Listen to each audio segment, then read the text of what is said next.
जिज्ञासु मित्रों, बहुत बहुत अभिनंदन है आपका हमारे चैनल दिव्य सृजन स्पिरिचुअल में।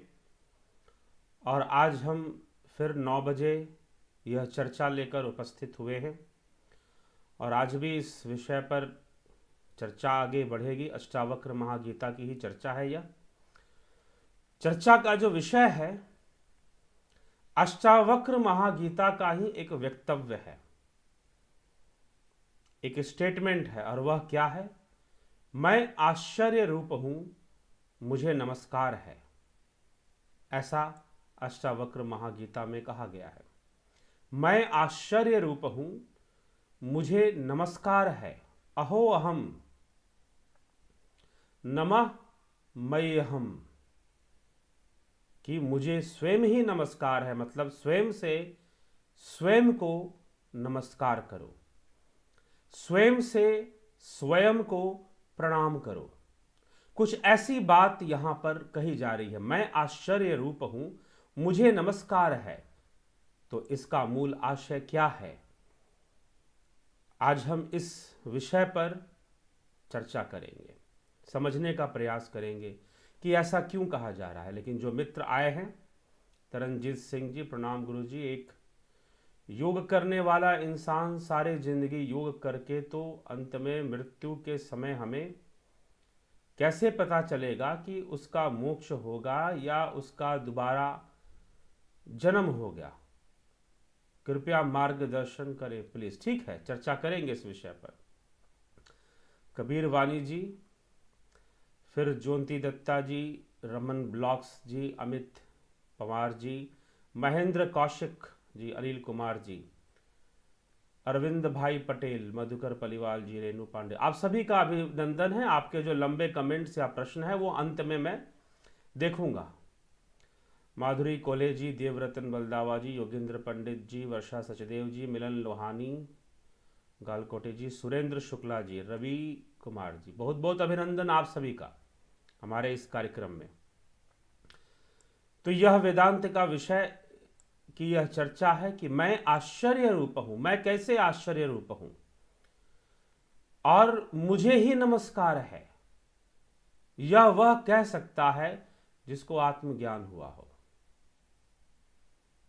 जिसने अपने भीतर आनंद के सागर को ढूंढ लिया हो, जिसका सांसारिक ज्ञान जो वास्तव में अज्ञान स्वरूप है वह भंग हो गया हो, जिसकी चेतना सामान्य से विशेष गति को प्राप्त हो गई हो।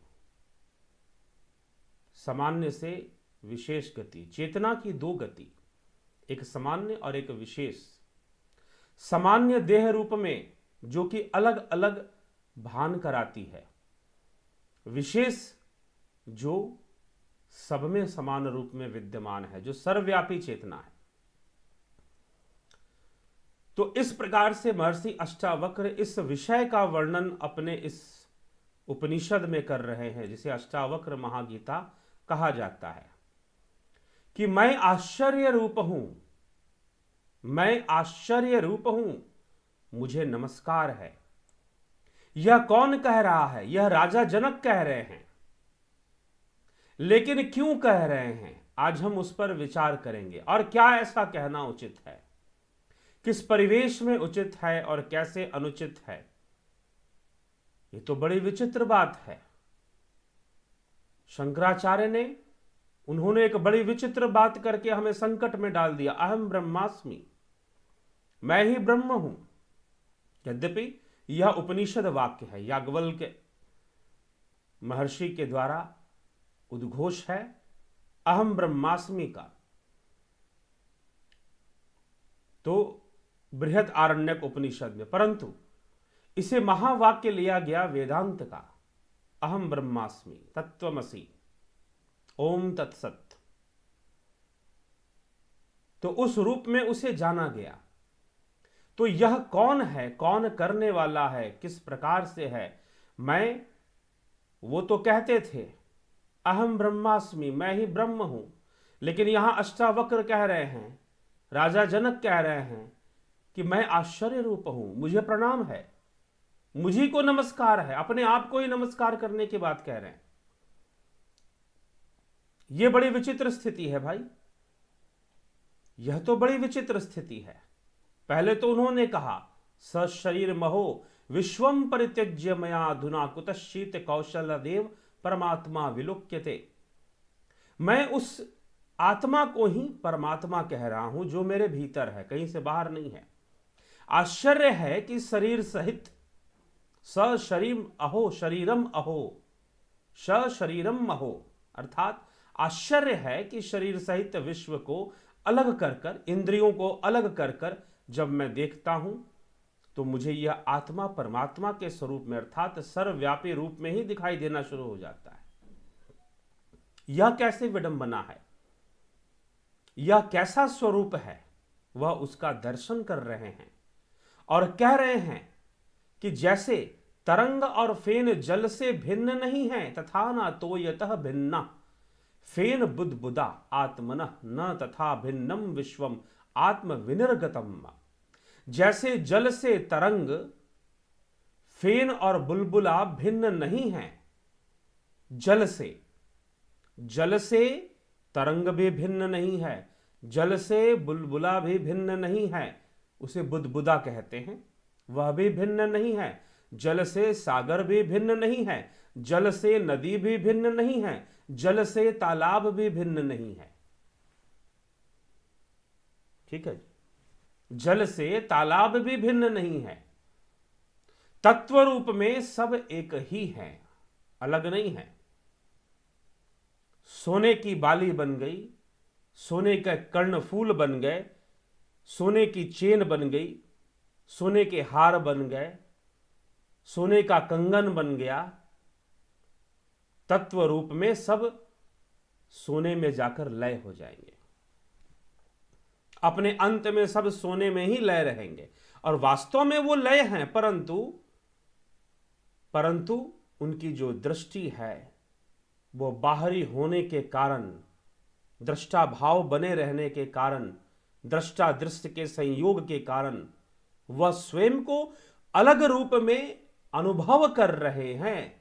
और उनका यह अनुभव कैसा है, जैसे रज्जु में सर्प की अनुभूति होती है, जैसे रज्जु में सर्प की अनुभूति होती है। रज्जु भ्रम युक्त होकर सर्प रूप में दिखाई देता है, वास्तविक रूप में रज्जु है। जब ज्ञान हो जाएगा तो रज्जु ही दिखाई देगा, सर्प नहीं दिखाई देगा। जब तक भ्रम है तब तक सर्प दिखाई देगा। कुछ इस तरह की बात आगे यहां पर महर्षि अष्टावक्र कह रहे हैं। तो वो कहते हैं तथा न तो यतः भिन्ना फेन बुद्बुदा आत्मनः न तथा भिन्नम विश्वम आत्म विनिर्गतम। जैसे जल से तरंग फेन और बुल्ला भिन्न नहीं है, वैसा ही आत्मविष्टि विश्व रूप आत्मा से भिन्न नहीं है। यह आत्मविष्टि विश्व रूप जो है, जो विश्व दृष्टि गोचर हो रहा है, हमें हमारे चित्त में इंद्रियों के माध्यम से दृष्टि गोचर हो रहा है। चित्त में इंद्रियों के माध्यम से दृष्टि गोचर हो रहा है, तो वह भिन्न नहीं है। यह तो इंद्रियों के कारण भिन्नता नजर आ रही है।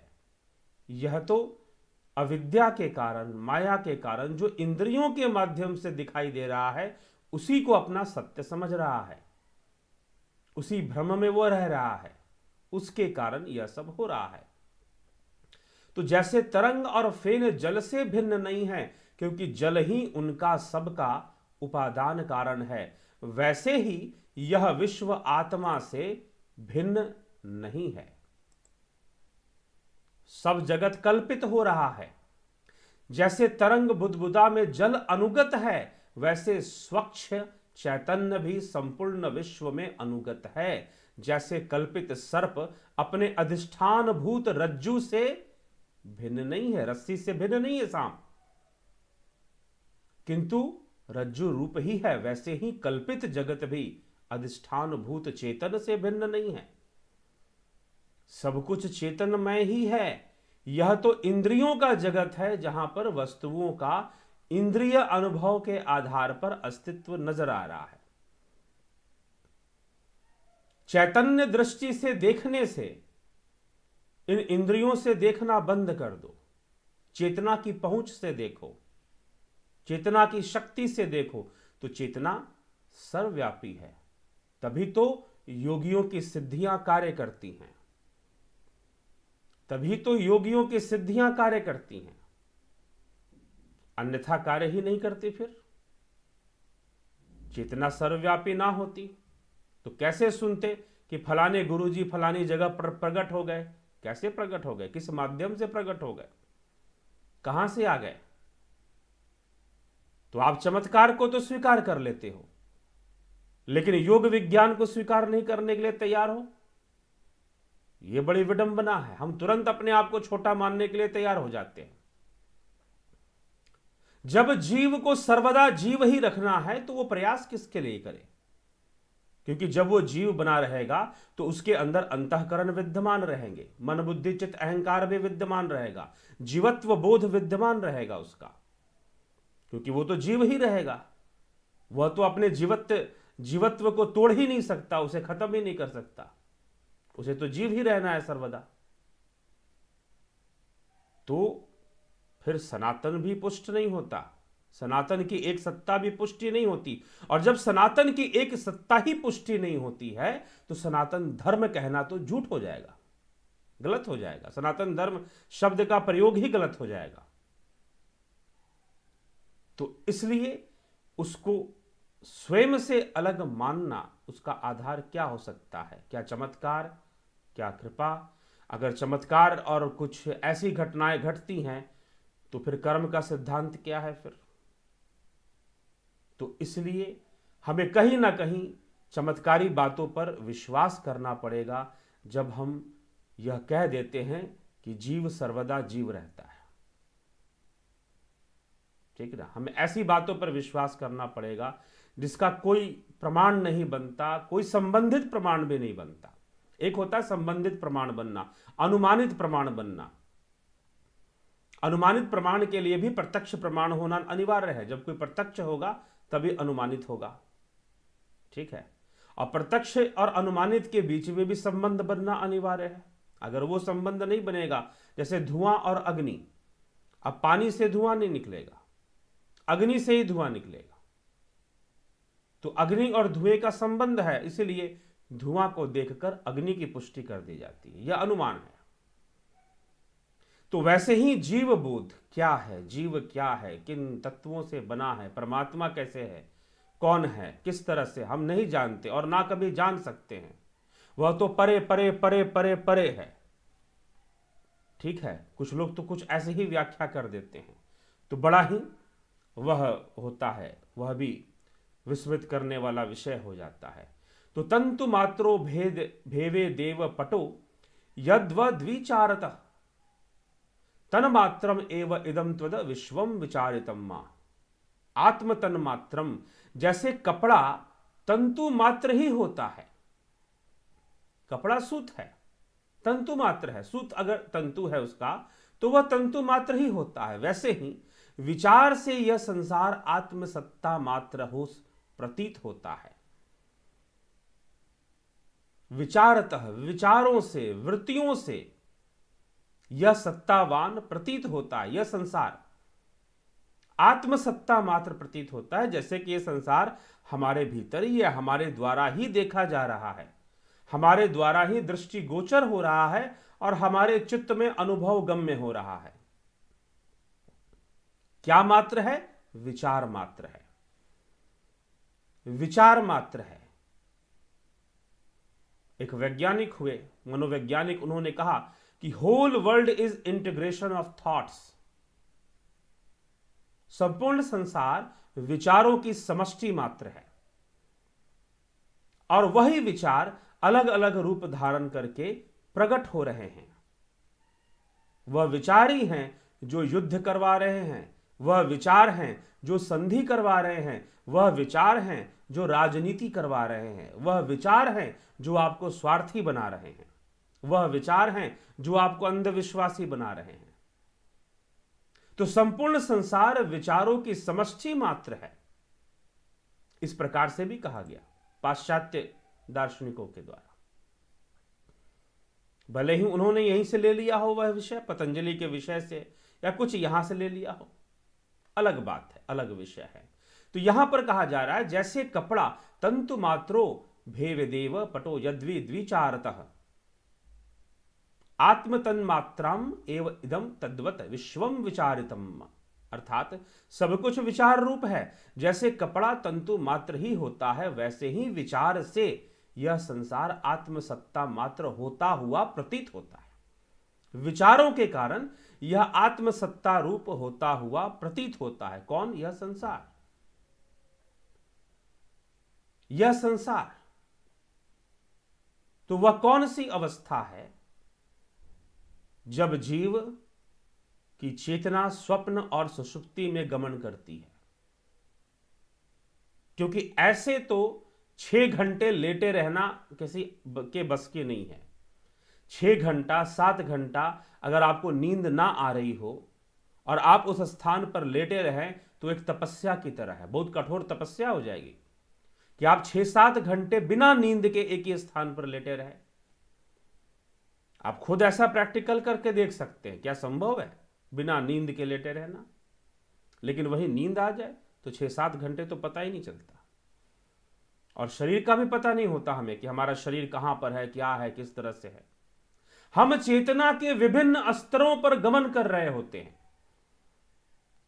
इसीलिए यहां पर महर्षि अष्टावक्र सामान्य चेतना और विशेष चेतना की चर्चा करने जा रहे हैं। यह 2 प्रकार की चेतना है। सामान्य चेतना जो जागृत स्वप्न और सुषुप्ति में गमन करती है, और विशेष चेतना जो तुर्य और फिर समाधि में गमन करती है, तुर्यातीत में गमन करती है, वह विशेष चेतना है। सामान्य चेतना मतलब एक सामान्य व्यक्ति की चेतना तो जागृत स्वप्न और सुषुप्ति के बीच ही गमन करती रहती है, इधर उधर जाती रहती है। चेतना का स्तर बदल गया है, इसीलिए तो शरीर का ना कोई भान है। और कई बार तो आदमी इतनी गहरी नींद में होता है कि उसके शरीर हिला भी दो तो उसकी नींद नहीं खुलती जल्दी। कुछ लोग ऐसे होते हैं, कहते हैं लोग कि घोड़ा बेच के सो रहा है, इसको तो पूरे बॉडी को हिला भी दो, झकझोर भी दो तो भी नहीं उठ रहा है। कहां है चेतना? चेतना कहां पर है फिर? शरीर वाली चेतना ही तो है, कहां चले गई वो? तो चेतना के भी अपने अपने स्तर हैं। अब ये स्तर भी क्यों बनते हैं, उसके पीछे भी कारण है। क्योंकि यह संपूर्ण संसार जो इंद्रिय चेतना के माध्यम से दृष्टिगोचर हो रही है, इंद्रिय चेतना के माध्यम से, और जिसी को हम कहते हैं कि भाई इंद्रिय चेतना खत्म हो गई तो मृत्यु हो गई, शरीर जड़ हो गया। लेकिन इसका अर्थ यह नहीं है कि चेतना ही खत्म हो गई, जी नहीं। हां, इंद्रियों में उसका जो एक गमन था, एक प्राण के रूप में जो गमन था, वह खत्म हो गया। प्राणों का प्रवाह खत्म हो गया और प्राणों के माध्यम से जो अवेयरनेस थी वह खत्म हो गई। चेतना तो अपनी जगह पर फिर भी विद्यमान रहेगी, फिर भी वो रहेगी। तो यह हमें थोड़ा सा एक समझना है, क्योंकि चेतना और प्राण इन सबको कई बार हम एक जैसा ही मान लेते हैं, एक जैसा ही देख लेते हैं। आगे चलिए, इसमें स्पष्ट होगा। यहां कहा जा रहा है कि तंतु मात्र ही सब कुछ है। आप टोपी बनवा लो, पैजामा बनवा लो, कुर्ता बनवा लो, सब कुछ तो उस कॉटन से बन रहा है, सब कुछ तो उस सूत से ही बन रहा है। लेकिन आप कुर्ते की जगह टोपी को नहीं पहन सकते। आप कुर्ते की जगह टोपी नहीं, आप पगड़ी, अगर मान लीजिए सूती कपड़े का अगर पगड़ी है तो आप कुर्ते की जगह पगड़ी नहीं पहन सकते। आप कुर्ते की जगह पजामा नहीं पहन सकते, उसकी जगह फिक्स है पहनने की, अलग बात है, तत्व तो उसका एक ही है। तो जैसे स्थूल दृष्टि करके तंतुओं से विलक्षण पट प्रतीत होता है, परंतु विचार पूर्वक देखने से तंतु रूप ही पट है, तंतुओं से भिन्न पट कोई वस्तु नहीं है। अर्थात वास्तव में तो सूत ही सब कुछ है, सूत ही पजामा है, सूत ही कुर्ता है, सूत ही टोपी है, वही तो सब कुछ है, वही तंतु ही सब कुछ है। वैसे ही स्थूल दृष्टि द्वारा देखने पर ब्रह्म से विलक्षण जगत प्रतीत होता है, स्थूल दृष्टि से, जिसके लिए श्री कृष्ण अर्जुन से कह रहे हैं, ना तो माम शक्य से द्रष्टु मननेव स्वचक्षुषा। अर्जुन, तू मुझे इन नेत्रों से, इन चरम चक्षुओं से देखने में सामर्थ्यवान नहीं है। इससे जो तू देख रहा है वह तो शरीर मात्र है, वह तो शरीर मात्र है। इसीलिए यह आत्म जगत, आत्म रूप ही जगत है। परंतु इन नेत्रों से, स्थूल दृष्टि से, एक हमारा जो वीडियो है, क्या अपवित्र वस्तु में भी परमात्मा है? भैया, पवित्र अपवित्र, कोई कहीं से बदबू आ रही है, कहीं से खुशबू आ रही है, यह तो इंद्रियों का विषय है। और इंद्रियां खराब भी हो जाती है। कोरोना का इन्फेक्शन हो जाए आपको, कोरोना का इन्फेक्शन हो जाए आपको, जिनको होता है पूछ लीजिए जाकर, सूंघने की क्षमता खराब हो जाती है, बिगड़ जाती है। जीभ के स्वाद लेने की क्षमता में परिवर्तन आ जाएगा। जो भोजन स्वादिष्ट लगता था, अगर आपको कोरोना का इन्फेक्शन हो गया है और आप बीमार पड़ रहे हैं कोरोना के कारण, तो फिर आपको जीभ का स्वाद लेना खत्म हो जाएगा। जो वस्तु बड़ी टेस्टी लगती थी, बड़े स्वाद से आप खाते थे रेस्टोरेंट के अंदर जाकर, उसका स्वाद आपको नहीं आने वाला। यह बाह्य इंद्रियों की गति है। इसीलिए कहा जा रहा है कि बाह्य इंद्रियों से जो कुछ भी दिखाई दे रहा है वह इंद्रिय वशीभूत ही है, ना कि वह सत्य है पूर्णतः। आप उतना ही देख पा रहे हैं, उतना ही आप अनुभव कर पा रहे हैं जितनी की इंद्रियों की क्षमता है। यहां पर यह विषय है। और हमारा संसार भी फिर उतना ही है। इंद्रियां परिवर्तित होंगी, जैसे ही उनमें परिवर्तन आए, किसी बीमारी से आ जाए या उम्र से अपने आप आ जाए, आपकी चॉइसेस बदल जाएंगी। लेकिन मन में पड़े हुए संस्कार तो परेशान करते ही हैं भाई। वो कई प्रतिबिंबों को लेकर, कई संस्कारों को लेकर बैठे हुए हैं और वह परेशान भी करते हैं। तो यह जीव की गति है। इसलिए महर्षि अष्टावक्र कहते हैं, जैसे स्थूल दृष्टि द्वारा देखने पर ब्रह्म से विलक्षण जगत प्रतीत होता, अर्थात ब्रह्म से अलग और अनोखा तो जगत ही प्रतीत हो रहा है, परंतु युक्ति और विचार से आत्मरूप ही जगत है। जैसे तंतु अपनी सत्ता करके पेट में पट में अनुगत है, वैसे ही तंतु अपनी सत्ता करके कपड़े में अनुगत है, उसमें अधिष्ठित है। वैसे ही आत्मा भी अपनी सत्ता करके अधिष्ठान भूत रूप होकर सारे जगत में अनुगत है, सारे जगत में अनुगत है। तो पहले तो आपको यह स्वीकार करना पड़ेगा कि जगत की अनुभूति सत्य है कि असत्य है। पहले के महात्माओं ने क्या कहा नहीं कहा, लेकिन शंकर ने तो नहीं माना कि सत्य है। अब आ जाओगे वैज्ञानिक दृष्टि पर, तो वहां भी यही प्रमाणित हो रहा है। विज्ञान पहले भी कहता नहीं, हम जो आंखों से देखेंगे मानेंगे, लेकिन अब वैज्ञानिक मानते हैं कि जी नहीं, आंखों से जो देख रहे हैं चीजें उतनी ही नहीं है, बहुत कुछ है जो आप आंखों से नहीं देख पाते। ऐसे बहुत कुछ है जो आप नेत्रों से नहीं देख पाते, नहीं जान पाते। तो हमें भी विचार करना चाहिए इस विषय पर। क्या हम कोई भी बात क्या इसलिए मान लिया जाए कि उसे किसी ने कह दिया, या हम जिस मठ से जुड़ गए हैं, जिस संप्रदाय से जुड़ गए हैं, वहां के द्वारा ऐसा कह दिया गया है, तो नहीं जी हम तो बिल्कुल अब यही करेंगे? जी नहीं, अनुसंधान होने चाहिए और आत्म अनुसंधान होना चाहिए। अपने भीतर जाकर मन की गति, बुद्धि की गति, चित्त की गति को समझने का प्रयास करना चाहिए। तब जाकर बहुत सारी चीजें सामने आना शुरू हो जाती हैं। आगे महर्षि कहते हैं, यथा वेक्षुर से कलृप्ता तेन व्याप्तैव शर्करा, यथा एव इक्षुर से कलृप्ता तेन व्याप्ता एव शर्करा, तथा विश्वम मयि कलृप्तम मया व्याप्तम निरंतरम। जैसे निश्चय करके इक्षु के रस में अध्यस्त हुई शक्कर उसी करके व्याप्त है, वैसे ही मुझ में अध्यस्त हुआ संसार मुझ करके सदा व्याप्त है। अर्थात आत्मा करके सारा जगत व्याप्त है। इसी में जनक जी दृष्टांत कहते हैं। जैसे इक्षु, इक्षु मतलब ईख, ईख मतलब गन्ना। यहां पर इक्षु शब्द का प्रयोग किया गया है। तो जैसे गन्ने में रस व्याप्त है, गन्ने में रस व्याप्त है और उसी मधुर रस करके गन्ना भी व्याप्त है, वैसे ही मेरे नित्य आनंद स्वरूप में यह सारा जगत अध्यस्त है और मेरे नित्य आनंद रूप में करके बाहर और भीतर से भी व्याप्त भी है। इसी वास्ते यह विश्व भी आत्म स्वरूप ही है। वास्तव में यह मेरा ही आत्म स्वरूप है, क्योंकि मेरे द्वारा ही तो सब कुछ हो रहा है, दृष्टिगोचर हो रहा है, बन रहा है। आत्मज्ञानात जगत भाति आत्मज्ञानात न भासते, रज्ज्व्याज्ञानात अहि भाति तज्ज्ञ ज्ञानात भासते नहीं। आत्मा के अज्ञान से संसार भासता है, आत्मा के अज्ञान से संसार भासता है, आत्मा के ज्ञान से संसार नहीं भासता है।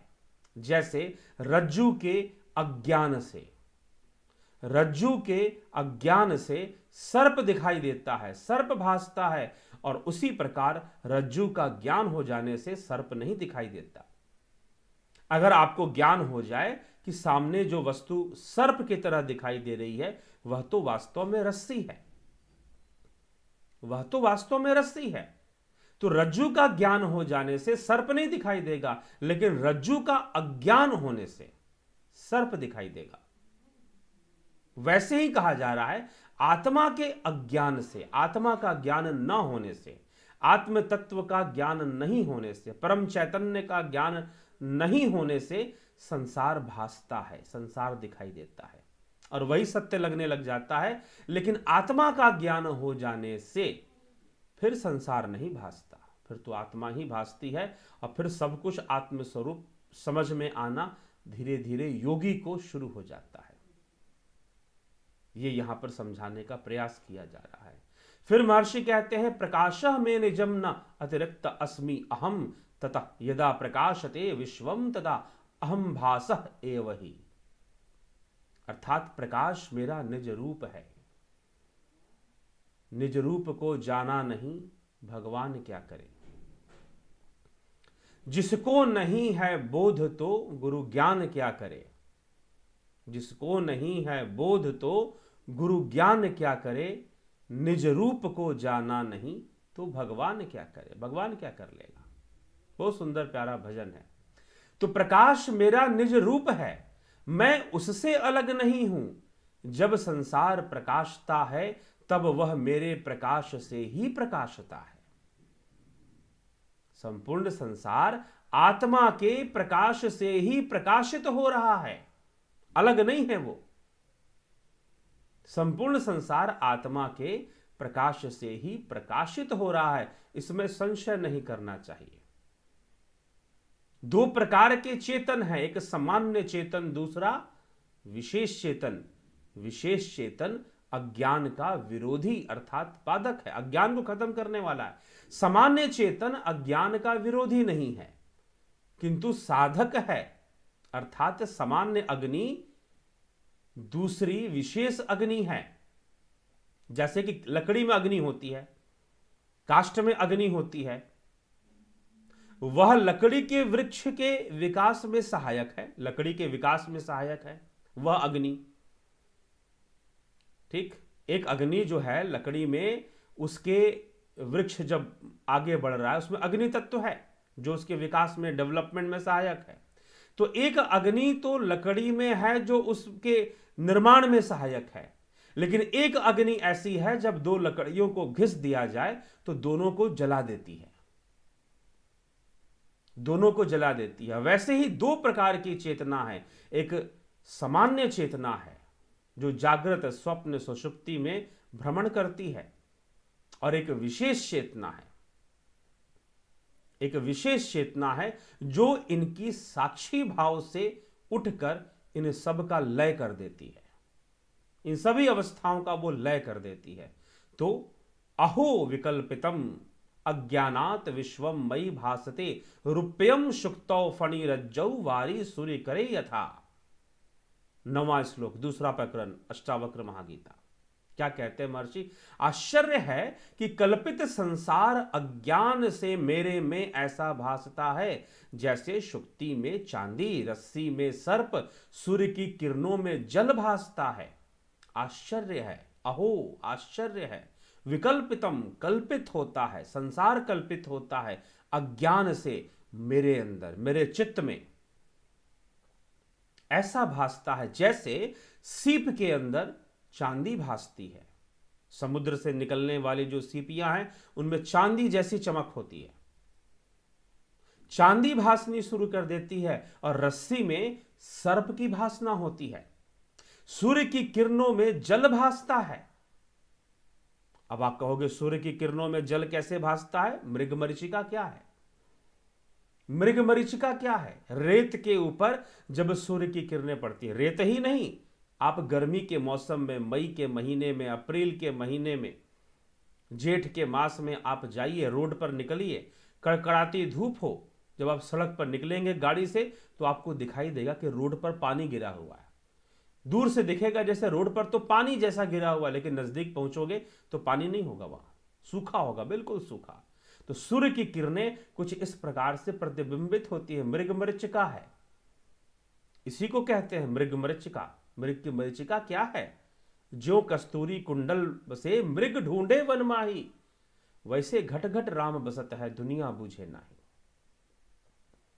जो कस्तूरी कुंडल बसे, कस्तूरी जिस प्रकार से मृग के कुंडल में वास कर रही है, मृग ढूंढे वन माही, वन के अंदर भटक कर उसकी सुगंध कहां से आ रही है? किसी फूल से, किसी घास से। मृग की समस्या है, वो ढूंढ रहा है, वो अपने भीतर नहीं ढूंढ रहा, वह अपने भीतर नहीं ढूंढ रहा, उसकी समस्या यही है। अस प्रभु हृदय अछत अविकारी, सकल जीव जग दीन दुखारी। ऐसे परमात्मा अस प्रभु हृदय, कैसे प्रभु? जो सुख की खान है। एक गोस्वामी तुलसीदास जी का, वो हमारे भीतर रहते लेकिन हम नहीं जानते हैं, हम अनभिज्ञ हैं उससे। तो वह आत्मा ही वो प्रभु है। उसी के लिए कहा जा रहा है कि सुक्त में चांदी की तरह, रस्सी में सर्प की तरह, सूर्य की किरणें में जल भासता है अनेक रूप से। सूर्य की किरणें एक ही हैं, लेकिन जब जल में भी प्रवेश करती हैं तो भी अनेक रूप से भासती हैं, और सूर्य की किरणों में जल भासना हो जाती है। तो जल नहीं है लेकिन सूर्य की किरणें वहां पर है, जिससे कि जल जैसी आकृति बन जाती है, जल जैसी भासना, प्रतिभासना शुरू हो जाती है। तो मतः विनिर्गतम विश्वम मयि एव लयम एष्यति मृदि कुंभ जले वीची कनके कटकम यथा। मुझसे उत्पन्न हुआ यह संसार मुझ में लय को प्राप्त होगा। जैसे मिट्टी से बना घड़ा मिट्टी में ही लय कर जाएगा, जल से उत्पन्न लहरें जल में ही लय होती रहती हैं, समुद्र की लहरें उठती हैं और समुद्र में ही उनका लय होता रहता है। समुद्र किनारे हम जाएं तो इस दृश्य को देख सकते हैं। उन लहरों से भय होता है, उन लहरों को देखकर ऐसा लगेगा जैसे हमें ही बहाकर ले जाएगी, लेकिन वह उठी, बड़ी सी ऊंची सी लहर उठी, बहुत दूर तक उसने अपनी शक्ति का प्रयोग किया, आई और फिर जाकर समुद्र में ही अपने अस्तित्व को उसने खत्म कर दिया। कहीं बाहर नहीं, जहां से निकली थी वहीं पर अस्तित्वहीन हो गए, लय हो गया उसका। तो मिट्टी में घड़ा, जल में लहर, स्वर्ण में भूषण, कनक कटीक जल तरंग जैसा, यह संबंध है जीव और ब्रह्म का।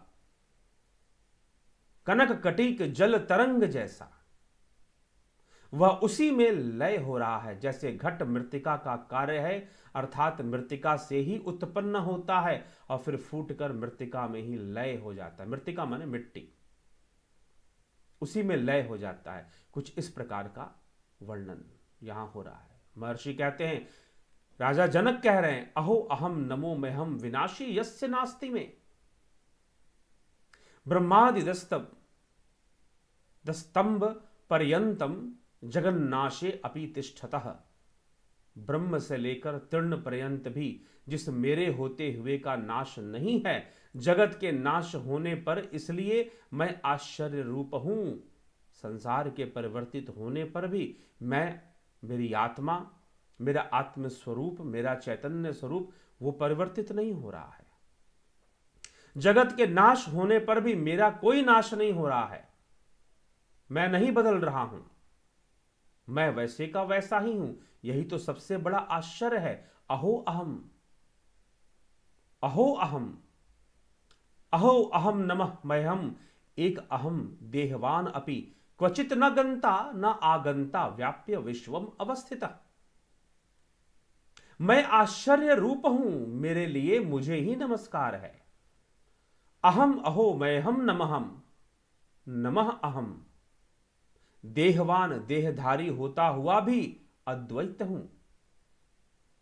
मैं क्या हूं? अद्वैत हूं, एकह, न क्वचित गंता न क्वचित आगंता, न कहीं जाने वाला हूं और ना कहीं से आने वाला हूं। तो फिर आत्मा कहां जाएगी, कहां से आएगी, कहां भटकेगी? यही बात महर्षि अष्टावक्र यहां पर कह रहे हैं कि मैं आश्चर्य रूप हूं, मेरे लिए नमस्कार है। मैं देहधारी होता हुआ भी अद्वैत हूं, ना कहीं जाने वाला हूं, ना कहीं से आने वाला हूं, संसार को आच्छादित करके स्थित हूं। आच्छादित करके मतलब आवरण, आवरण को धारण करके मैं स्थित हूं। वह आत्मा आवरण युक्त होकर स्थित है और वो ना कहीं से आती है और ना ही वो कहीं जाती है। वह आत्मा ना कहीं आती है ना कहीं जाती है। आत्मा अनेक प्रतीत होती है क्योंकि प्रत्येक देह में आत्मा सुख दुखादि वाला पृथक ही प्रतीत होता है। यदि आत्मा एक होवे, अगर एक हो जाए, तब एक के सुखी होने से सबको सुखी होना चाहिए। प्रश्न उठता है ना भाई, अगर आत्मा आनंद स्वरूप है और सबकी आत्मा एक ही है तो फिर सबको आनंद स्वरूप ही होना चाहिए था। लेकिन ऐसा क्यों है कि सब दुखी हैं? फिर कोई कभी सुख प्राप्त कर रहा है, कोई कुछ देर के लिए सुखी बाद में दुखी, कोई बाद में दुखी तो पहले सुखी। यह चल क्यों रहा है? यह तो नहीं चलना चाहिए था। तो राजा जनक कहते हैं बड़ा आश्चर्य है कि मेरी आत्मा एक ही है, तथापि अनेक देह रूप उपाधियों के भेद करके अनेक आत्मा प्रतीत हो रहा है। जैसे एक ही जल नाना घट रूपी उपाधियों में नाना रूप वाला प्रतीत होता है। एक जल को आपने ग्लास में रख दिया, एक जल को लोटे में रख दिया, एक जल को कटोरी में रख दिया, एक जल को आपने कड़ाहे में रख दिया, पतीले में रख दिया, सब में अलग अलग रूप धारण कर रहा है। तो कुछ इस प्रकार से जैसे एक ही जल नाना घट रूपी उपाधियों में नाना रूप वाला प्रतीत होता है, जैसे एक ही सूर्य का प्रतिबिंब नाना जलोपाधियों में हिलता चलता प्रतीत होता है। एक ही सूर्य का प्रतिबिंब, सूर्य की रोशनी जब पानी के अंदर प्रवेश करती है, जो लोग स्विमिंग किए होंगे ना, जो लोग तैराकी किए होंगे, उन्होंने इसका अनुभव लिया होगा कि जल के अंदर जब सूर्य का प्रकाश प्रवेश करता है तो बहुत ही भिन्न तरीके से उसकी प्रतिभासना होती है, बहुत ही भिन्न तरीके से होती है। तो अब वहां पर एक आवरण बन गया, जल का आवरण बन गया। अब जल के बाहर निकलोगे तो सूर्य की रोशनी अलग ढंग से दिखाई देगी, जल के भीतर से देखोगे तो सूर्य की रोशनी अलग ढंग से दिखाई देगी। बस यही तो भ्रम हो जाता है। आप देखते हैं ना, कोई छोटी चीज, गोल सा कोई शीशे का बर्तन हो, उसमें पानी हो, और अगर कोई छोटी सी चीज अगर आप उसके पीछे ले जाकर देखो, उसकी आकृति विकृत दिखाई देगी, एक जैसी नहीं दिखाई देगी, पहले जैसे नहीं होगी जैसा कि आंखों के सामने थी। क्योंकि छवि तो रोशनी के कारण बन रही है, प्रकाश के कारण बन रही है। तो जितनी भी वस्तुएं हम देख रहे हैं, उन वस्तुओं को हम सीधा नहीं देख रहे हैं। उसके बीच में अंतःकरण है, मन बुद्धि चित्त अहंकार इंद्रियां हैं, कई आवरण हैं। एक आवरण यहां तो समझाने के लिए एक आवरण को माना जा कह दिया जाए, लेकिन कई आवरण हैं जिनसे गुजरने के बाद हमें अनुभूतियां प्राप्त होती हैं, अनुभूतियां हमें प्राप्त हो रही होती हैं। तो वह भ्रम युक्त हो जाती है, वह शुद्ध अनुभव नहीं होता। फिर इंद्रियों के द्वारा होने वाला अनुभव शुद्ध अनुभव नहीं है, सत्य का अनुभव नहीं है। तो यह यहां पर कहा जा रहा है। तो अनेक रूप से जल, तो एक ही आकाश नाना घटमठा दिक् उपाधियों में क्रिया आदिक वाला प्रतीत होता है, परंतु वास्तव में वह क्रिया आदि सब उपाधियों के धर्म हैं, आकाश के नहीं। वैसे सुख दुख गमनागमनादिक भी सब देहादि उपाधियों के धर्म है। सुख दुख गमन करना, आना जाना, देह आदि उपाधियों, देह आदि उपाधियां मतलब सूक्ष्म देह स्थूल देह के धर्म है, आत्मा का नहीं है। आत्मा का काम आना और जाना नहीं है, आत्मा आवागमन नहीं करती है। अहो अहम नमो मह्यम दक्षो नास्ति मतस्सम असंस्पृश्य शरीरेण येन विश्वम चिरम धृतम। अर्थात मैं आश्चर्य रूप हूं, मुझे नमस्कार है। मैं आश्चर्य रूप हूं, मुझे नमस्कार है, क्योंकि मैं आत्मा हूं। मैं शरीर नहीं, मैं इंद्रिय नहीं, मैं मन नहीं, मैं बुद्धि नहीं, मैं वैष्णव भी नहीं, मैं शव भी नहीं, मैं ब्राह्मण भी नहीं, मैं गृहस्थ भी नहीं, मैं क्षत्रिय भी नहीं, वैश्य भी नहीं, शूद्र भी नहीं, ब्रह्मचारी भी नहीं, सन्यासी भी नहीं, गृहस्थ भी नहीं, मैं तो आत्मा हूं। राजा जनक कह रहे हैं मैं तो आत्मा हूं, मैं आश्चर्य रूप हूं, नमस्कार है मुझको। किस रूप में? आत्मा रूप में मुझी को नमस्कार है। इस संसार में मेरे तुल्य और कौन है? क्योंकि शरीर के पृथक मुझ करके यह चिरकाल पर्यंत विश्व धारण किया गया है। असंग आत्मा का शरीर आदिकों के साथ संसर्ग कैसे होता है? जनक जी समझा रहे हैं कि कैसे होता है। यही तो बड़ा आश्चर्य है कि जो मैं असंगित होकर के, मतलब संग में ना होकर के भी शरीर आदि को चेष्टा कराता हूं। जैसे चुंबक पत्थर आप क्रिया से रहित भी है, तथापि लोहे को चेष्टा कराता है कि आके उससे चिपक जाए। जैसे उसमें एक विलक्षण शक्ति है, वैसे आत्मा में भी एक विलक्षण शक्ति है। वह शरीर आदि को के अंतरंग असंग स्थित है, पर क्रिया रहित है। क्रिया रहित है, वह क्रिया नहीं करता। क्रिया तो इंद्रियों के माध्यम से हो रहा है, इंद्रियां कर रही हैं क्रियाएं, परंतु शरीर इंद्रियादिक सब अपने अपने काम को करते हैं। जैसे अग्नि घृत के पिंड से अलग रह करके भी उसको पिघला देती है, वैसे ही आत्मा भी सबसे असंग रह करके भी और क्रिया से रहित होकर के भी सारे जगत को क्रियावान कर देता है। इसी से जनक कहते हैं मेरे तुल्य कोई चतुर नहीं है, क्योंकि मैं आत्मा हूं। बिजली को कोई लेना देना नहीं है कि पंखे से हवा मिल रही है, लेकिन फिर भी बिजली जब पंखे से गुजरती है तो पंखे को चला देती है। लेकिन बिजली का कोई निजी उद्देश्य नहीं है कि उसके कारण से पंखा चले। यह तो बिजली का स्वभाव है कि वो जहां से गुजरेगी वहां से चला देगी सबको। उसका उद्देश्य चलाना नहीं है। यह चेतना की परिभाषा है। चेतना किसी को चलाना नहीं चाहती, लेकिन चेतना के अंदर यह शक्ति है कि वह सबको चलायमान कर देती है। और जीव जो निश्चय रूप से उस चेतना का ही आधार लेकर आवरण युक्त रहता है, आवरण युक्त रहता है, आच्छादित रहता है। सारी आच्छादना खत्म हो जाने पर, सारे आवरण खत्म हो जाने पर ना जीव रहता है, तो मात्र आत्मा ही आत्मा रहती है। फिर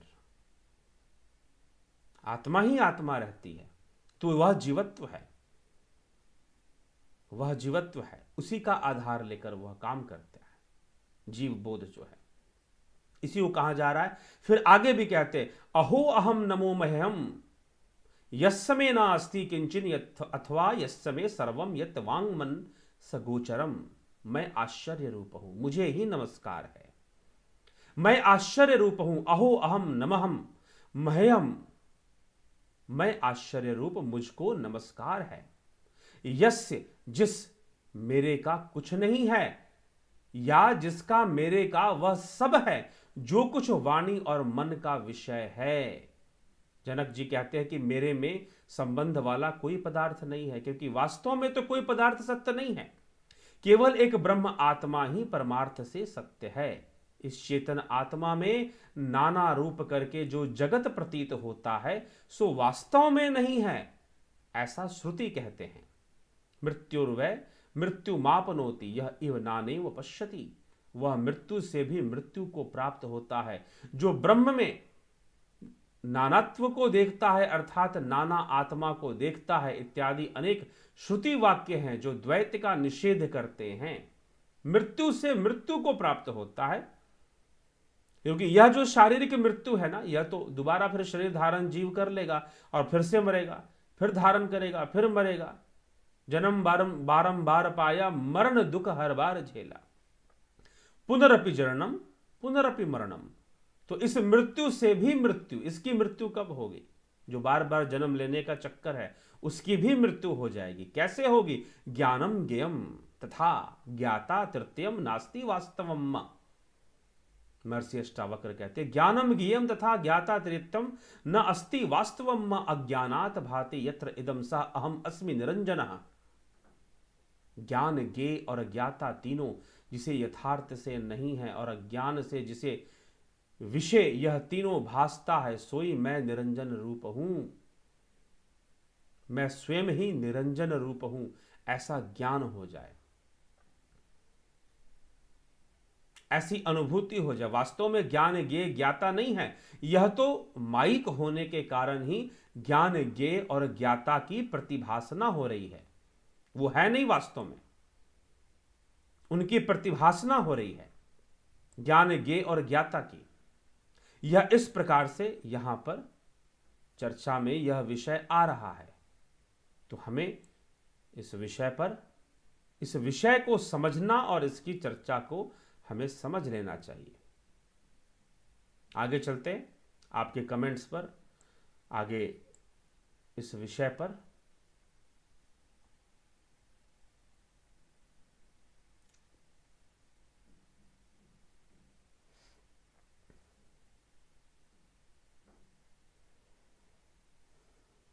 चलिए, कौन क्या कह रहा है, कैसे कह रहा है? गुरुजी, आप एक योग करने वाला इंसान सारी जिंदगी योग करके तो अंत में मृत्यु के समय हमें कैसे पता चलेगा कि उसका मोक्ष होगा या उसका दोबारा जन्म होगा?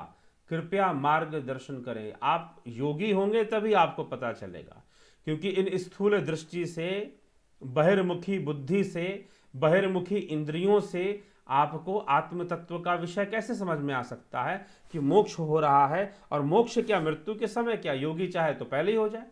अगर जो सिद्ध योगी है, जो लय करने की अवस्था तक पहुंच चुके हैं, अगर होना हो तो पहले ही हो जाए फिर। ठीक है मित्रों, तो इसलिए यह विषय नहीं है कि हमें कैसे पता चलेगा। आप मत मानिए, यह एक आंतरिक विषय है। यह कोई ठोक कर कहने वाली बात नहीं है, यह कोई दावे से कहने वाली बात नहीं है कि उनका मोक्ष हो गया, उसका मोक्ष हो गया। हम बस अपने मार्ग पर चल सकते हैं, हमें पता चलेगा। अब एक बात बताइए कि अगर कोई खाना खा रहा है, उसका पेट भर गया, तो क्या बाहर का व्यक्ति समझ सकता है कि उसका पेट भरा कि नहीं भरा? क्या वो जान सकता है? जी नहीं। उसके कहने पर जान सकता है कि हां जी, वो कह रहा है, वो बोल रहा है कि हां उसका पेट भर गया है। लेकिन पेट भरने का ज्ञान किसको हुआ? किसी बाहरी व्यक्ति को नहीं हुआ। जिसका पेट भरा उसी को उसका ज्ञान हुआ। ठीक है, तो मोक्ष भी कुछ ऐसे ही चीज है।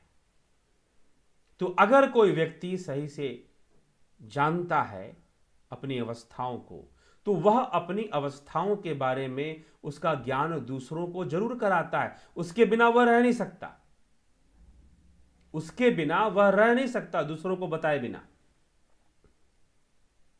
यह ध्यान रखिएगा। तो इसीलिए वह उसको जरूर जानता है और वह बताता भी है, लेकिन हम उसका अनुभव नहीं कर सकते कि उसको मोक्ष हुआ कि नहीं हुआ।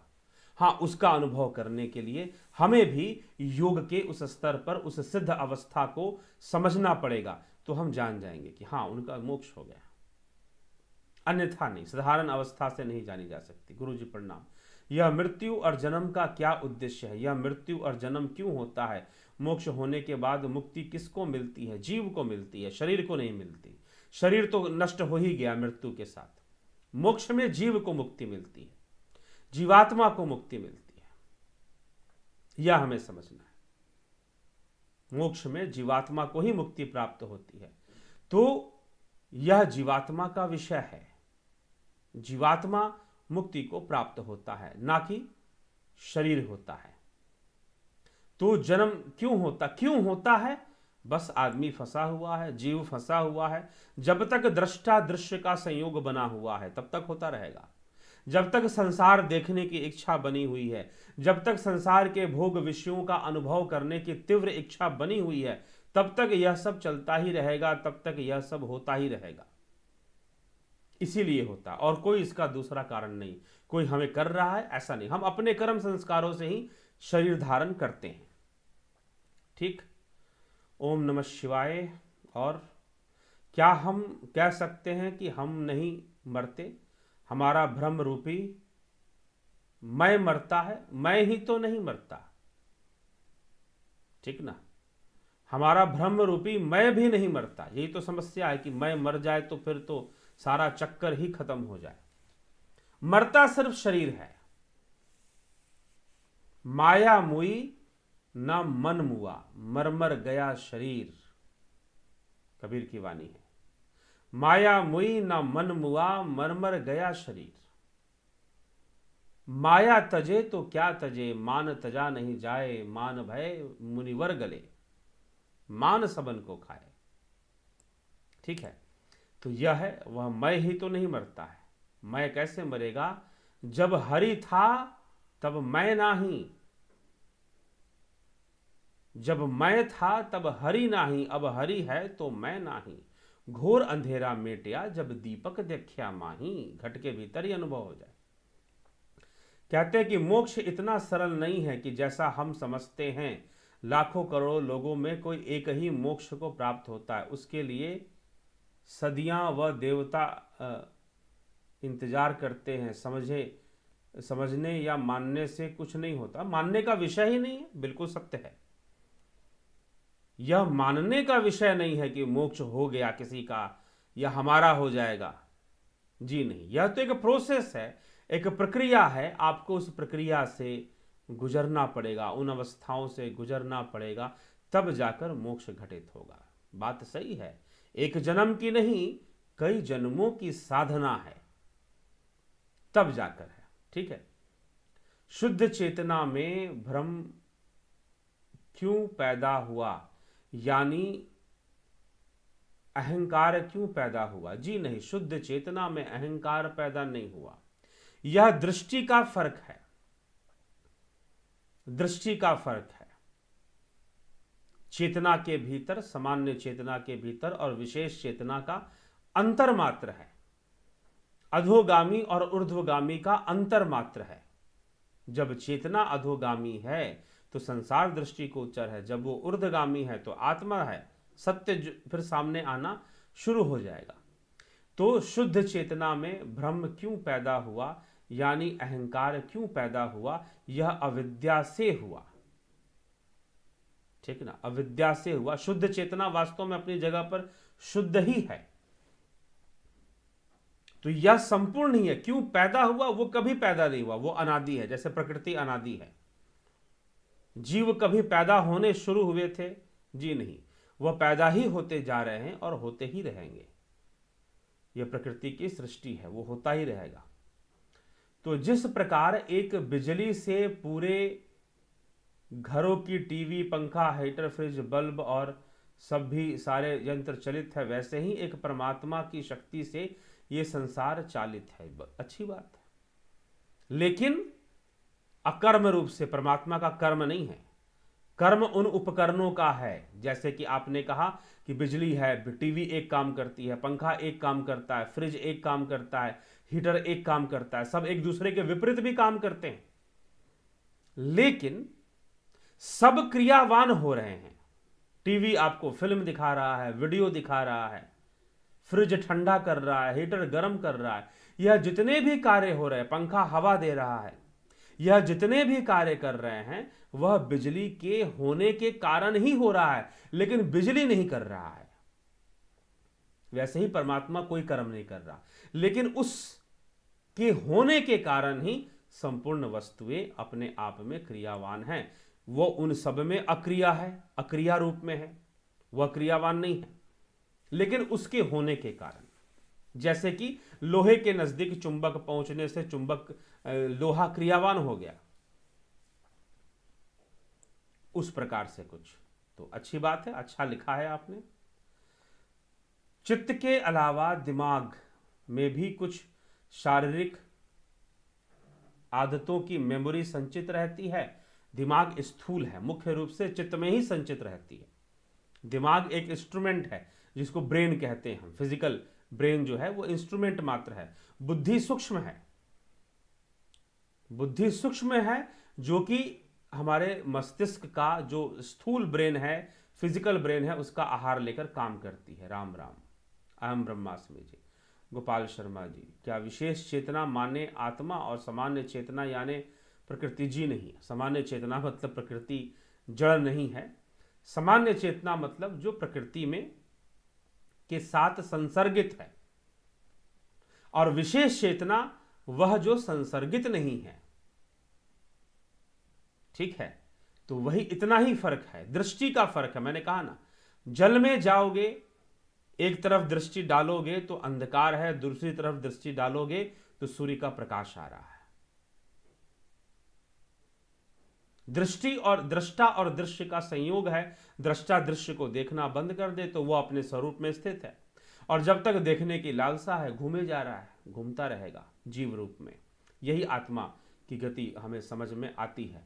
और वही बात कि सबको चला रहा है लेकिन स्वयं नहीं चल रहा है, स्वयं स्थिर है, वो सर्वदा स्थिर है, सनातन है। तो यह है प्रणाम। आपने चर्चा में कहा शरीर में गूंजते नाद के भी साक्षी बनो, मगर मुझे शरीर और अस्तित्व में उस नाद के सिवा कुछ दूसरा कुछ महसूस नहीं होता है। तो आप नाद रूप दूसरा मुझे कौन है? यहां पर मुझे कौन है जिसको महसूस हो दूसरा कुछ नहीं हो रहा है?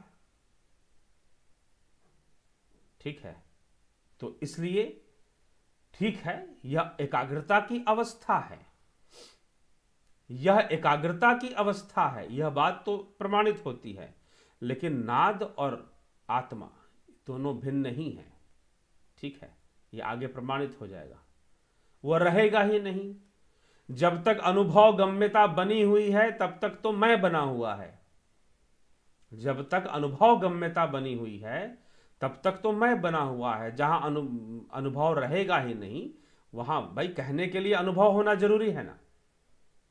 तो जब तक ये पतंजलि योग सूत्र का कैवल्यपाद अध्ययन करें, बहुत गहराई से इसी तथ्य को उठाया गया है। ठीक है, नाद शब्द का वहां कोई प्रयोग नहीं है, परंतु इसी तथ्य को, एकाग्रता की एक ऐसी अवस्था को जहां एक जैसा महसूस होता है सब कुछ, लेकिन फिर भी अलग है। क्योंकि अनुभवकर्ता अभी भी अनुभव कर रहा है। जब चित्त का संपूर्ण लय होगा तो अनुभवकर्ता नामक कोई स्थिति नहीं रहेगी। फिर कुछ अनुभव करने के लिए रहेगा ही नहीं। तो यह भी है। ठीक है, 33 कोटि देवी देवता को विस्तृत वर्णन कर दे प्लीज। पहली बात तो जो 33 कोटि देवी देवता का जो प्रमाण लिया जाता है वह बाहर से लिया जाता है। ठीक है, हमारे शास्त्रों में जो मूल शास्त्र हैं, कोई अलग से लिख दे तो बात अलग है, अपनी किताब के भीतर। कोई चीज संस्कृत में लिख देने से वो शास्त्र नहीं हो जाती, ये भी ध्यान रखिएगा। तो कहीं पर भी 33 कोटि देवी देवता का वर्णन ही नहीं है, कहीं पर भी। किसका वर्णन है? ओम देव शांति, पृथ्वी शांति, अंतरिक्ष ग्वंग शांति। ठीक ना। ओम भूर्भुवः स्वः, यह क्या है? ओम भूर्भुवः स्वः गायत्री मंत्र के पहले हम बोलते हैं। भूलोक, आकाशलोक, पृथ्वीलोक, अंतरिक्ष लोक, इसे कहा जाता है ओम भूर्भुवः स्वः। यह 3 लोक है। इन 3 लोकों में देवताओं को 3 विभाजन दिए गए हैं। पृथ्वी के देवता, अंतरिक्ष के देवता और आकाश के देवता। अग्निदेव पृथ्वी के देवता हैं और सूर्य आकाश के देवता हैं। इसलिए जब सामवेद का हम अध्ययन करते हैं तो सूर्य वंदना के साथ उसी समय अग्नि वंदना भी है, अग्नि स्तुति भी है।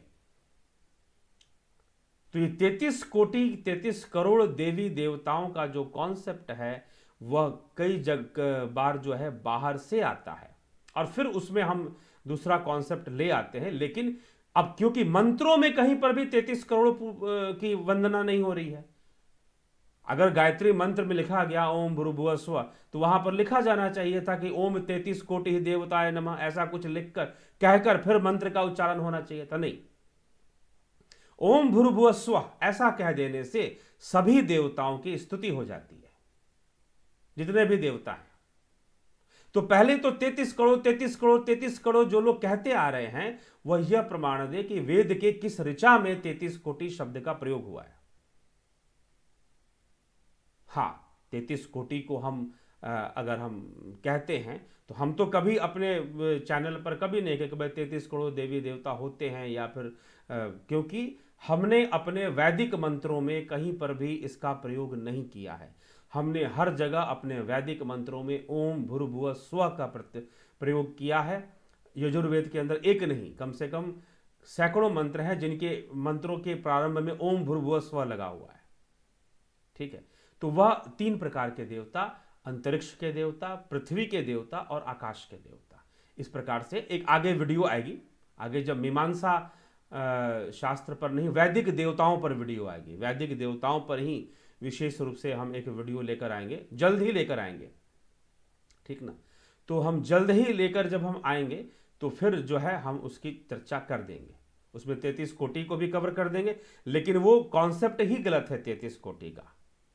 कुछ लोगों का तो यह, विद्वानों का यह भी मानना है कि यह कुछ चाइनीज एंशियंट एपिक्स से भी आए हैं, 33 कोटि का वर्णन हुआ है। ठीक, तो हमारे यहां पर जो शास्त्र हैं उनमें 33 कोटि नहीं 3 कोटियां हैं। 3 कोटि कौन कौन सी है? 3 कोटिज, 3 कैटेगरीज हैं। ओम, ओम तो चलिए वो तो सर्वव्यापी परमात्मा का ही नाम है ओम।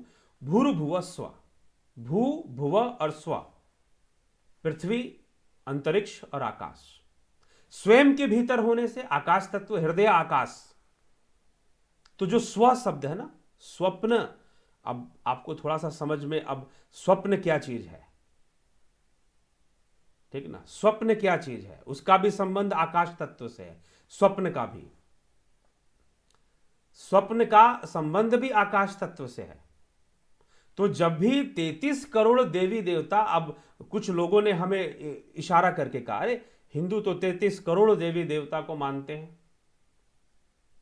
अब हिंदू सोचने लगे कि भाई क्या देवी देवता 33 करोड़ होते हैं? उनके दिमाग में ये नहीं आया कि थोड़ा सा अनुसंधान करें, थोड़ा सा अपने शास्त्रों को भी देखें, थोड़ा सा मीमांसा शास्त्र को देखें जो कि देवताओं की पुष्टि करता है, तार्किक विश्लेषण देता है देवताओं के अस्तित्व का। उसने कहीं पर एक श्लोक नहीं लिखा हुआ है कि 33 करोड़ होते हैं। 33 कोटि शब्द, चाहे 33 कोटि कहें, हम कुछ लोग उसको करोड़ कर देते हैं, हम उसको कोटि में मानते, तो 33 कोटि का भी प्रमाण नहीं मिलता है कि कहीं पर 33 कोटि शब्द का प्रयोग हो रहा हो। उसका भी 3 कोटि है। मुझे लगता है कि 3 कोटि को ही किसी ने 33 लिख दिया होगा। 3 कोटियां हैं जिसको हर मंत्रों में इसका प्रयोग हुआ है, ओम भूर्भुवः स्वः। तो 33 कोटि को समझाने के पीछे, इसीलिए आप मेरे चैनल में चले जाए, मैंने पहले भी एक बार एक वीडियो में बोला है यह विषय कि यह तुमने स्वीकार ही क्यों किया कि 33 कोटि होते हैं। ठीक है, यह स्वीकार ही मत करो। 3 कोटियां होती हैं, ओम भूर्भुवः स्वः, पृथ्वी के देवता, अंतरिक्ष के देवता और आकाश के देवता। ये 3 कैटेगरियां हैं इसी का, क्योंकि अब 33 कोटि पर अगर हम जाएंगे, 33 कैटेगरीज हैं, 33 कैटेगरीज हैं जिसमें कि हम वसुओं को ले रहे हैं, फिर इंद्र, अष्ट वसुओं को हम ले रहे हैं, 11 एकादश रुद्रों को हम ले रहे हैं, ऐसे कर कर हम 33 बना रहे हैं। ठीक ना, तो हम ऐसे कर कर कैटेगरी हम 33 का बना रहे हैं। तो यह भी हम बना रहे हैं, लेकिन उसके लिए भी हमें, क्योंकि हमारे शास्त्र तो ऐसे 33 कोठा 3 कोटि, और वास्तव में ये जो 33 कोटि जो आ रहा है वो 3 कोटियों से 33 बन रहा है, अपभ्रंश होकर, विकृत होकर। क्योंकि इसके 3 कोटि के तो एक नहीं अनेकों मंत्रों में प्रमाण है। जो डेली हम मंत्र उच्चारण करते हैं ना, उन सब में 3 कोटियों का वर्णन होता रहता है। ओम भूर्भुवः स्वः हो गया, ओम देव शांति, पृथ्वी शांति, अंतरिक्ष वंग शांति, रापः शांति, ओखदय शांति, वनस्पतयः शांति।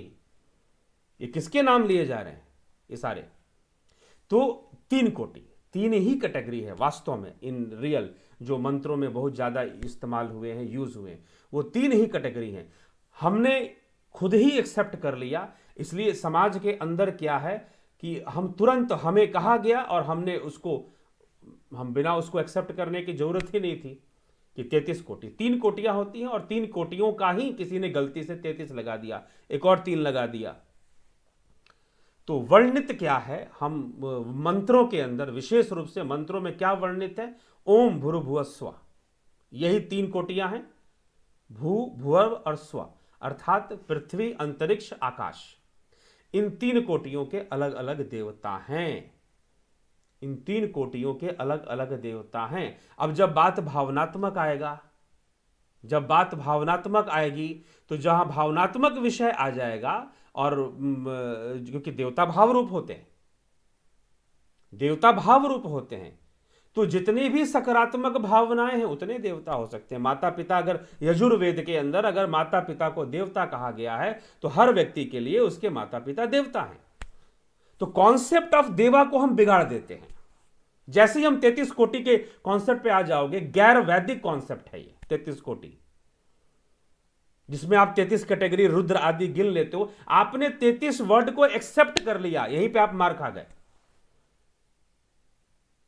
यहीं पर आप मामला गड़बड़ हो गया। वो एक्सेप्ट ही नहीं करना चाहिए था कि 33 करोड़ को हम 33 कोटि में भी हम केवल 3 कोटिज हैं जो कि अपभ्रंशित होकर 33 बना दी गई, और 33 से 33 करोड़ बना दिए गए।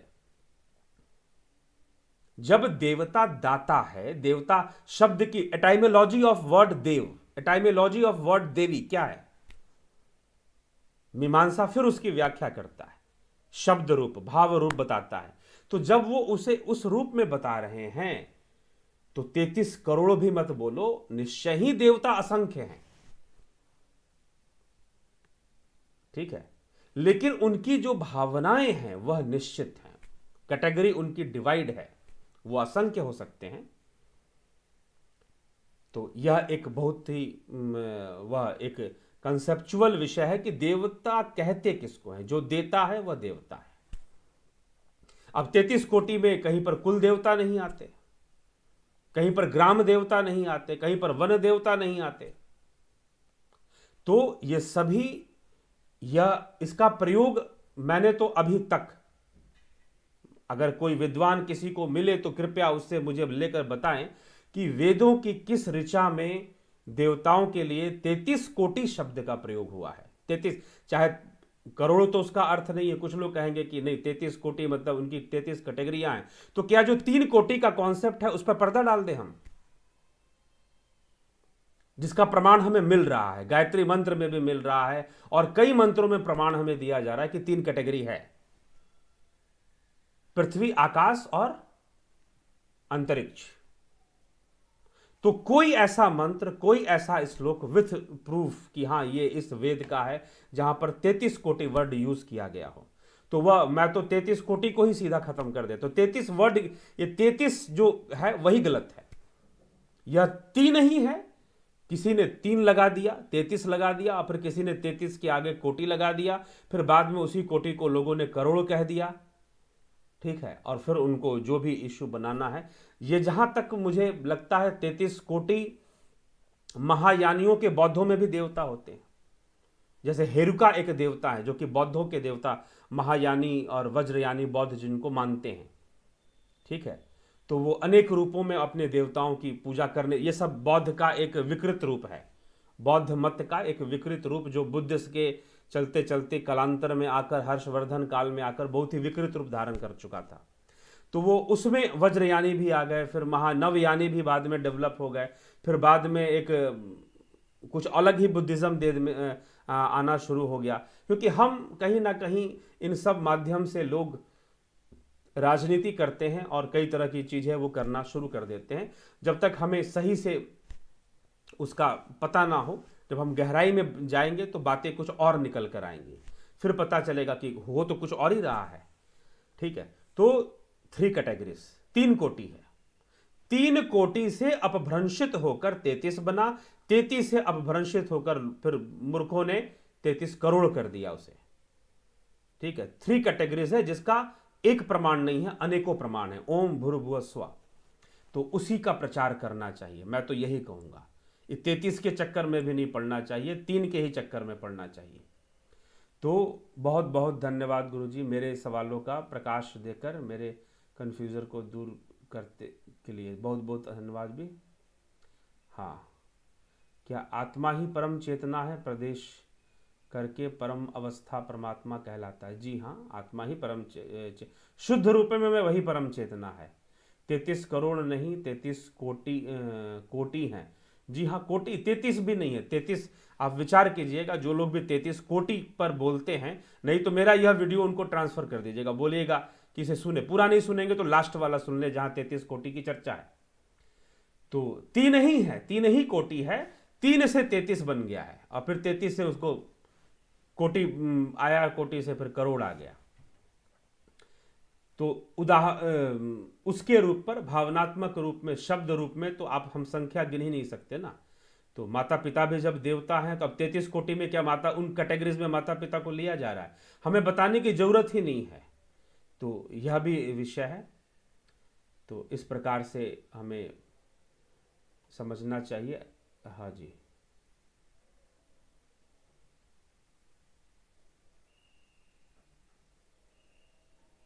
कृपया मोक्ष प्राप्त व्यक्ति का स्वरूप वर्णन करें।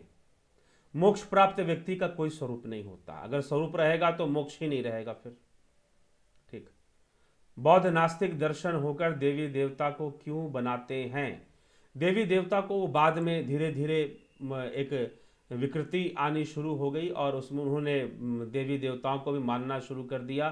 फिर धीरे धीरे भारत में जितने भी महायानी बौद्ध थे, वो शैव परंपरा में आ गए, क्योंकि जो बाहर से जो आक्रमणकारी आए, उन्होंने बौद्धों को निशाना बनाया। पहले बौद्धों पर उन्होंने पहले निशाना बनाया था। तो यह विषय है। मेरी जो एक पुस्तक है अग्निमय बुद्ध, उसमें इसका वर्णन है कि कैसे बौद्ध, वो पूरी पुस्तक इसी कहानी के ऊपर है कि हमारे देश के अंदर जो बौद्ध संप्रदाय था, जो कि बहुत ही फैला हुआ था, वो कैसे विलुप्त हुआ, वो डिसअपियर क्यों हो गया, ऐसा क्या घटनाएं घटी, कौन से घटनाक्रम चले जिसके कारण से वो विलुप्त प्राय हो गया।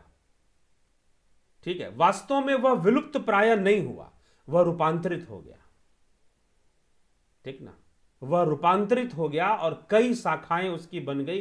अंततः वह पूरी तरह से रूपांतरित हो गया, जिसमें कि बुद्ध का स्थान छोड़कर शिव का स्थान महत्वपूर्ण हो गया। तो बौद्ध ही धीरे धीरे शैव बनने लगे और अन्य रूपों में वो आने लगे, क्योंकि ये जो भेद भावना है बुद्ध को लेकर वर्तमान में जितना है, आप पीछे अपने आप को रखिए।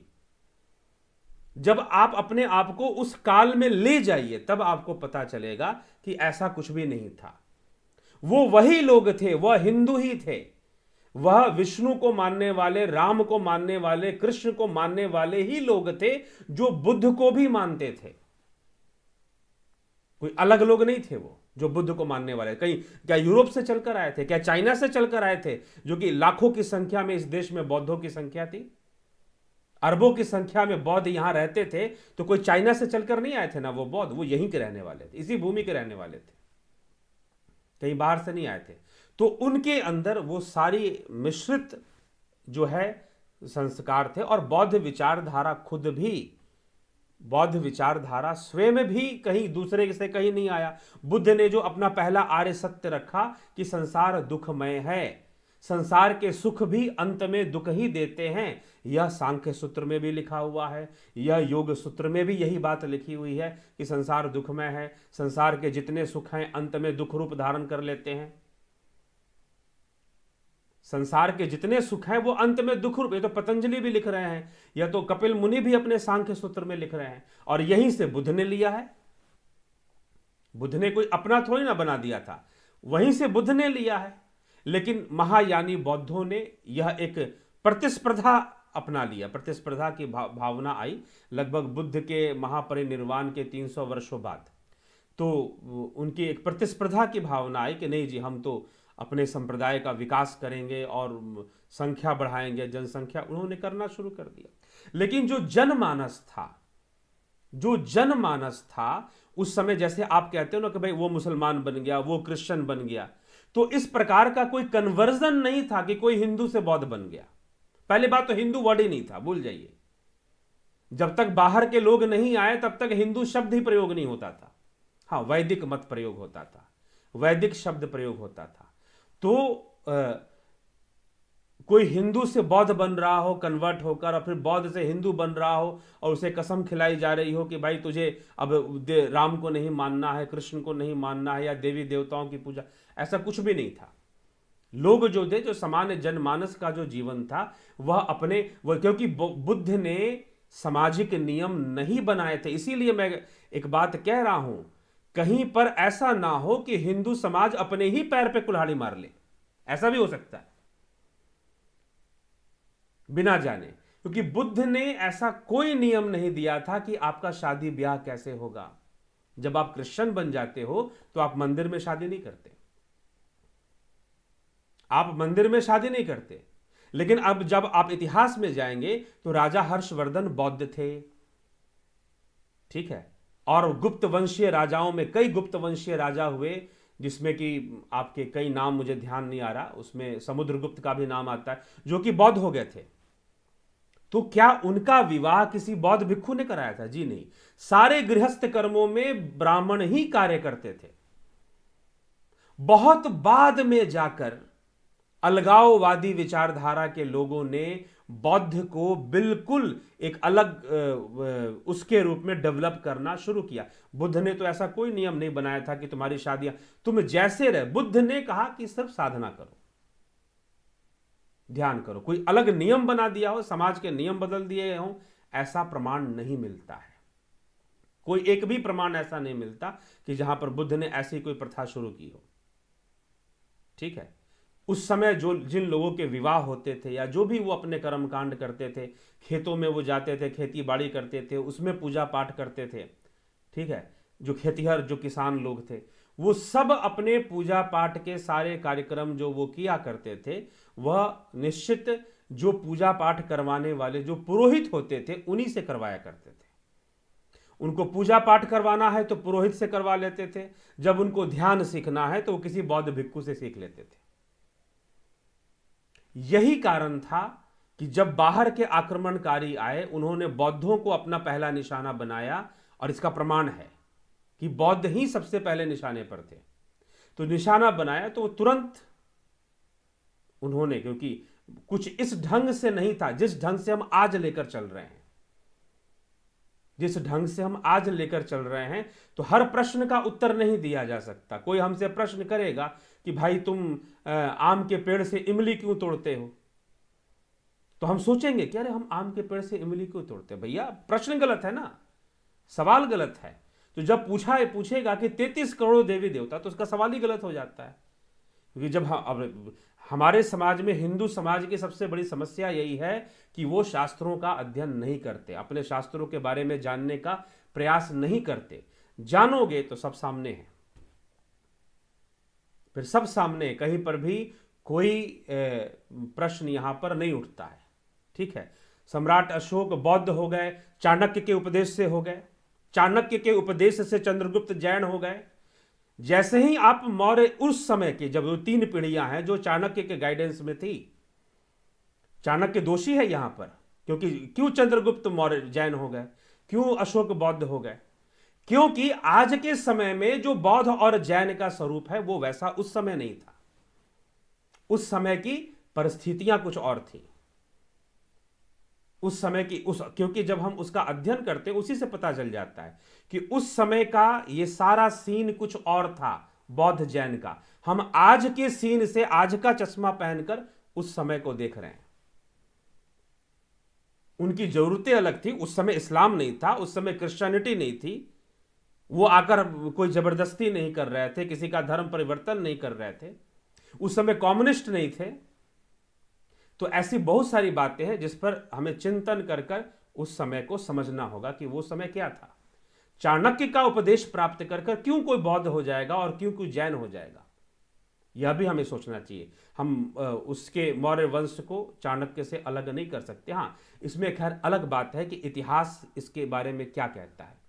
हम अनुमानित करते हैं कि पुष्टि करते हैं, यह दो फैक्ट हो जाते हैं।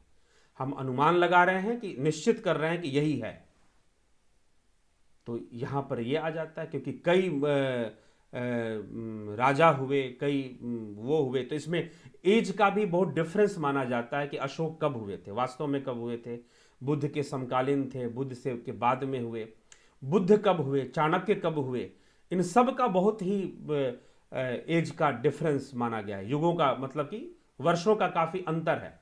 तो घटनाएं किस प्रकार से घटी, किस तरह से घटी, और भगवान कृष्ण हैं उनके बाद की जो इतिहास है, कई चीज़ों के ऊपर अनुसंधान चल रहा है, हिस्टोरिकली पता करने की कोशिश की जा रही है।